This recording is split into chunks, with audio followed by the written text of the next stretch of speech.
Nga momenti që kjo gjykati ka vlerësuar kushtet e rrethana për marrjen e kësaj mase pezullimi dhe deri në këtë moment nuk ka ndryshuar asnjë rrethana re. Në këtë mënyrë, në prani edhe të ambasadorëve Donald Lu dhe Romana Vlautin, gjykata kushtetuese ka rrëzuar kërkesën e shumicës parlamentare, duke lënë në fuqi vendimin për pezullimin e zbatimit të ligjit për rivlerësimin e gjyqtarëve dhe prokurorëve.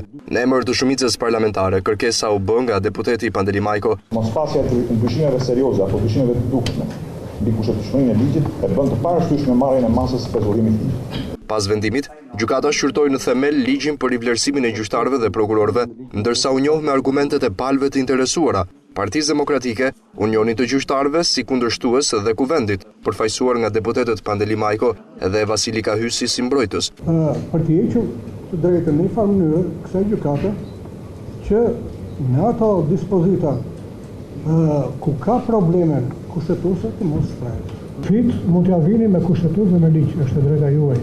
Kufit se çfarë duhet flasësh dhe si duhet flasësh këtu në këtë sallë i vëm ne. Pse njërin prej organeve e ka parashikuar kushtetuta?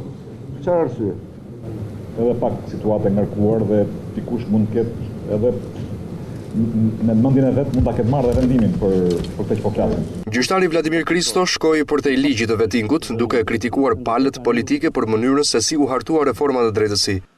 Mos ka ardhur koha që të reformohet thellë sistemi politik në këtë vend, i cili në vlerësimin tim është i deformuar. Unë nuk kam besim personalisht se pa reformuar sistemin politik mundet reformat e rëndësishme të kenë efekte afatgjata. Ndërsa palët u ballafaquan me argumente pro dhe kundër ligjit. Shmangja e tentativës për kapjen e sistemit gjyqësor shqiptar është qëllimi dhe objekti i kërkesës tonë. Kërkesa e Partisë Demokratike ka kundërthënie të cilat bëjnë të qarta vetëm rezervat politike të palës kuntestuese. Dispozitat antikushtetuese janë ato të kreut 4, që është vlerësimi i pasurisë, i kreut 5 që është kontrolli i figurës, i kreut 6 që është vlerësimi i aftësive profesionale dhe i kreut 7. Ligji i vettingut është cilësuar si kryesori për reformën në drejtësi, por zbatimi i tij nuk mund të nisë deri në 10 dhjetor, kur edhe pritet një përgjigje nga Komisioni i Venecias.